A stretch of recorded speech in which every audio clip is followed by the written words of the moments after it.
Welcome back, everyone. We've been joined by Joe Murray, who is the owner of Captain Blue Hens in Newark. As a University of Delaware alum, I'm very familiar with that store, not from actually going in, but just from seeing it all the time. So, and also, I was very happy to have him on because a very, very dear friend of mine recommended Joe at the very last moment. So, thank you very much, Joe, for joining us on such short notice. We have a lot of stuff here. Yeah. So let's get started. First of all, I want to ask you a little bit about Captain Blue Hens. How long has it been there?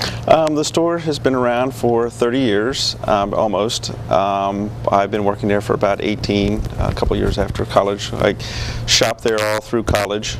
Every day, every Friday, as soon as my English class let out, I was right up there to get my new comics each week.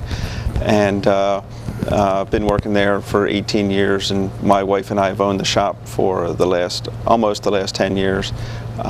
But the previous owner still works there, so it's still kind of the same operation. Yeah, I did read that on the website. So tell me a little bit about, the other thing I read on the website is that you have more than just comics. What is the dining booths? We wanted to have a place where people could sit down and relax. A lot of times, it's usually when the family comes, not all the family members are necessarily into comics, so I wanted them to have a place to relax and to enjoy themselves too. So we actually bought a couple of diner booths from Woolworths when it went out of business. So my wife recovered them. We kept them there. It's a great place to interact when we have artists, to sit and chat and whatnot. So. Now, the other thing you mentioned was bowling shirts. So the impression I'm getting from Captain Blue Hens is that there's a lot of things other than just comic books. Yes, absolutely. We do a lot of stuff. We do a lot of community stuff. We do food drives. We've done voter registration.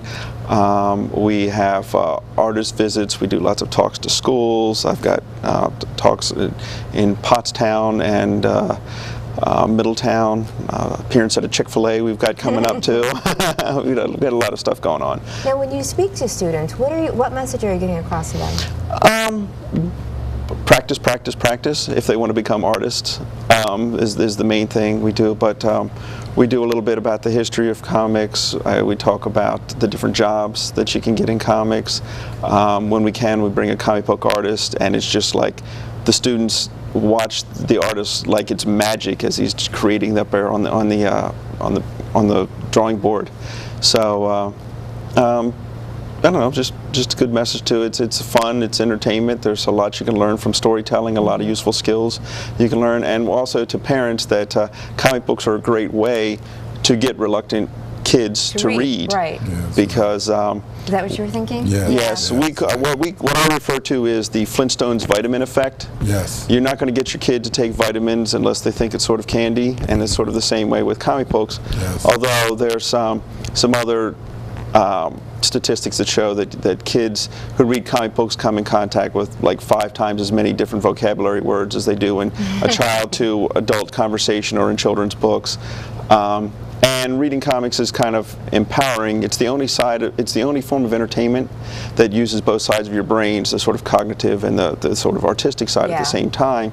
So if a kid comes across a word that they're not familiar with, if they're just reading a regular book, they kind of get discouraged and they're told to go look it up in a dictionary, which is an even more intimidating book. Whereas if they've got the pictures and the stuff, they can kind of figure out the context. It's very empowering and gets them to continue on. So have you always loved comics? I have loved comics ever since I was a little kid. A friend of mine gave me a comic book in the 1st grade or something like that. A couple months later, I found the next issue on the newsstand. A little light bulb went off in my head. And then I had some toys when I was a kid, these 2-foot little plastic robots, and it was the only toy my mother ever made me get rid of. And so I whined about it for 20 years until my wife and my mother replaced one. But that was the comic based on those toys was actually the first one I collected, and just went on from there. So now you bought a nice array of what I would have never thought was a comic.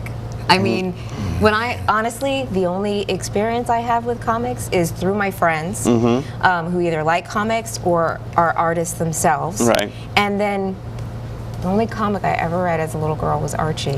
I love Archie. I never read Archie as a kid, but I got into it a few years ago, and I love it. It's incredibly popular. It's getting more popular right now. They've kind of loosened up a little bit and are kind of introducing some new characters.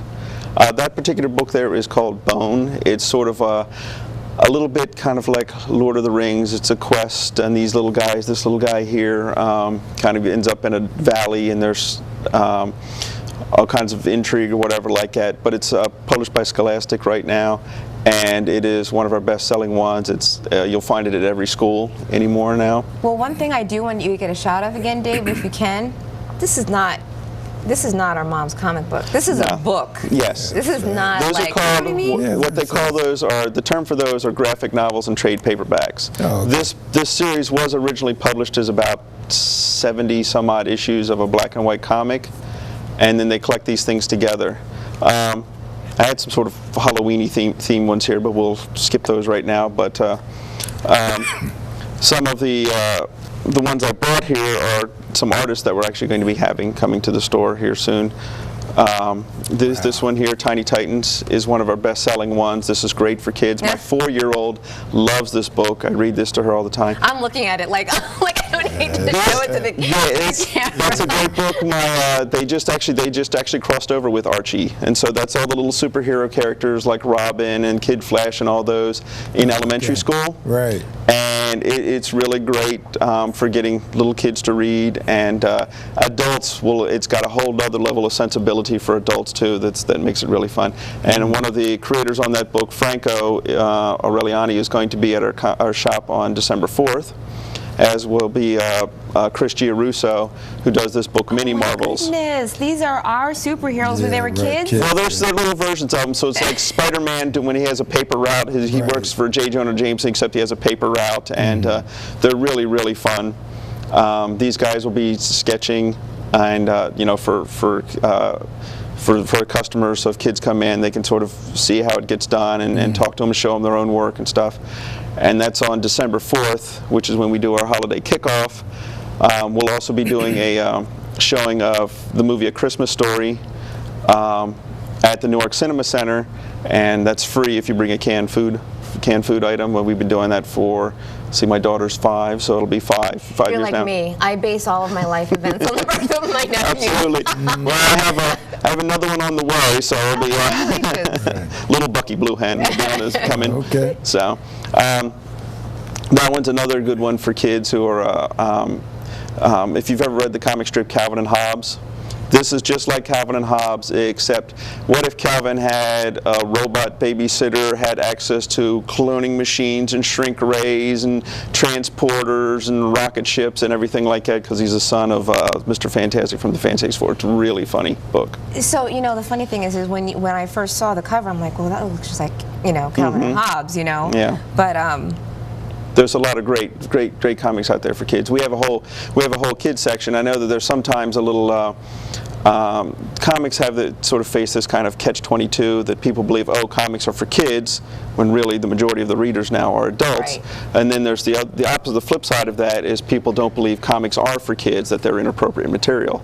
But like all forms of entertainment, you have stuff for all different ages. And we make it easy in our shop. When you first come in, there's a section of the floor that's tiled to match our booths. And as long as you're on the tile, everything there is safe, for kids. And then, not that the majority of the stuff isn't, but once you get off there, we can certainly give you guidance and everything like that. But we have a wide selection of stuff, things.